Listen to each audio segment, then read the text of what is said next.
భరద్వాజ గారు కళ్యాణ్ రామ్ది ఒక సాంగ్ వచ్చింది ఇప్పుడు చూసారా? నాయాల్ది అర్జున్ సన్ ఆఫ్ వైజయంతి వైజయంతి సినిమాలో ప్రదీప్ డైరెక్టర్ సినిమాకి ప్రదీప్ చిలుకూరి. ఈ సినిమాలో హీరోయిన్గా సయీ మంజ్రేకర్ అనే అమ్మాయిని తీసుకొచ్చారు బాలీవుడ్ నుంచి. అయితే ఇది టోటల్గా మాస్ నెంబర్లో నడుస్తోంది పాట. అంటే జాతర పాటలు పెట్టడం అనేది ఈ మధ్య ఒక సెంటిమెంట్గా నడుస్తుంది. అలా ఇది కూడా ఏదో జాతర బ్యాక్డ్రాప్లో నడుస్తున్న పాటలా అనిపించింది. కళ్యాణ్ రామ్ చొక్కా లేపి డ్యాన్స్ చేయటం, అలాగే స్టెప్పులు, ఇవన్నీ ఆ హడావిడి అంతా బాగుంది. తను కూడా కష్టపడ్డాడు. ఇంతకు ముందే మనం ఆ సినిమాకి సంబంధించినటువంటి ట్రైలర్ చూసాం. ఆ ట్రైలర్లో విజయశాంతి గారి యాక్షన్ పార్ట్ చాలా జనాలను అట్రాక్ట్ చేసింది.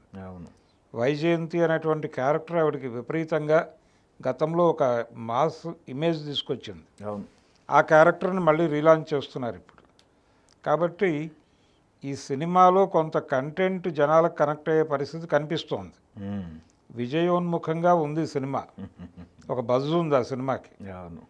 ఆ బజ్ ఉంది. సో ఈ సినిమా డెఫినెట్గా ఆడేస్తుంది అనే అభిప్రాయంతో ఉన్నారు.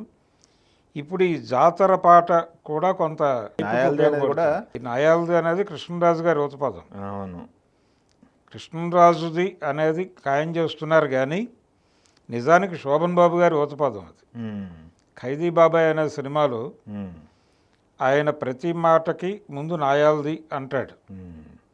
ఇది ఒక పాటలో కూడా ఉంది. ఆ పాటలో కూడా ఘంటసాల గారితో కూడా అనిపించారు ఆ మాట. అవునా? ఓకే. శోభన్ బాబు కోసం. ఓకే.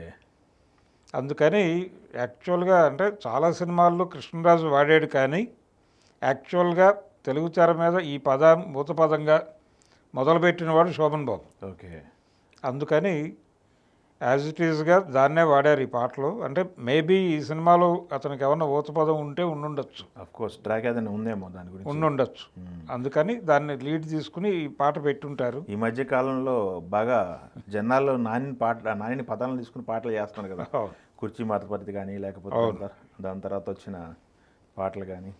అంటే కృష్ణరాజు గారి డైలాగ్ ఏంటంటే బాగా పాపులర్, మీమ్స్లో కూడా నడిచిపోయిన డైలాగు నాయాల్ది కత్తందుకో జానకి అనేది. ఇది చెయ్యొత్తు జైకొట్టు ఆ సినిమాల్లో వాడాడు ఈ పదం ఆయన. దాన్ని పట్టుకొచ్చి మీమ్స్ కింద కొడుతున్నారు, కానీ ఇది ఏదేమైనప్పటికీ మాస్ని కనెక్ట్ చేసుకునే మాట. సో ఆ పదం మీద ఒక మాస్ సాంగ్ చేశాడు ఆయన. డ్యాన్స్ చాలా బాగా చేశాడు. సో డెఫినెట్గా సినిమాకైతే బజ్ క్రియేట్ అవుతోంది నెమ్మదిగా. ఇది విజయం సాధించే సినిమాగానే కనిపిస్తోంది. దీని తర్వాత ఇంకా చాలా ప్రాజెక్ట్స్ ఉన్నాయి. అతనికి బింబిసారా 2 చేయాలి. అది ఉంటుందా ఉండదా అనేటువంటి ఒక సందిగ్ధావస్థ ఉంది, కానీ ఉంటుందని చెప్తున్నాడు తను. అందుకని ఈ ప్రాజెక్ట్ హిట్ కావటం అనేది ఇప్పుడు ఆయనకు చాలా కీలకం. అందుకని డెఫినెట్గా ఈ సినిమా కష్టపడుతున్నారు, అందరూ కష్టపడుతున్నారు. మొన్న ఒక చిన్న ఈవెంట్ ఒకటి చేశారు వాళ్ళు విజయశాంతి గారితో కలిపి. ఆ ఈవెంట్లో ఆవిడ కూడా చాలా హోప్ఫుల్గా మాట్లాడారు. ఈ ప్రాజెక్ట్ తర్వాత తనకి ఇంకా అవకాశాలు వచ్చే ఛాన్సెస్ ఉన్నాయన్నట్టు మాట్లాడారు ఆవిడ.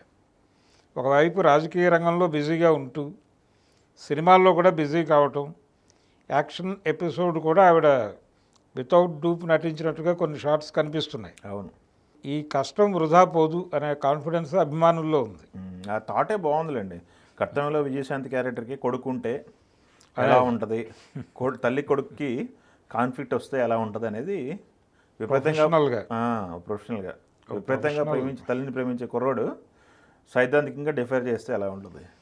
డిఫర్ అయిపోయిన తర్వాత వాళ్ళిద్దరి మధ్య ఘర్షణ ఎలా ఉంటుంది, ఆవిడ ఎలా అర్థం చేసుకుంటుంది, దాని మీద మంచి టాపిక్ అది. మంచి లైన్ వర్కౌట్ చేసి ఇంతకుముందు తండ్రి కొడుకుల మీద నడిపారు ఇలాంటి ట్రాక్లు. ఇప్పుడు ఒక పవర్ఫుల్ మదర్ క్యారెక్టర్లో కనిపిస్తోంది ఆవిడ. అందుకని ఇది డెఫినెట్గా కనెక్ట్ అయ్యే సినిమానే. ఈ పాట కూడా ఇప్పుడు కనెక్ట్ అయ్యే పాటే. సో ఇప్పుడు అర్జున్ సన్ ఆఫ్ వైజయంతి అనేది ఇప్పుడు చర్చలో ఉన్నటువంటి సినిమా. చర్చలో ఉన్నటువంటి సినిమా రిలీజ్ కోసం చూస్తున్నారు జనాలు. మరి ఎలాంటి విజయం అందిస్తుందో చూడాలి. ఈ పాట అందుట్లో ఎంతవరకు ఉపయోగపడుతుంది ఈ సినిమాకి అనేది ఉపయోగపడే పాటే. ఇది ఉపయోగపడే పాట. జాతర నేపథ్యం కనిపిస్తూనే ఉంది. జాతర పాట పెట్టడం అనేది ఈ మధ్య సెంటిమెంట్గా మారిపోయింది తెలుగు నిర్మాతలకి, దర్శకులకి. ప్రదీప్ ఏ మేరకు నడుపుతాడో చూడాలి.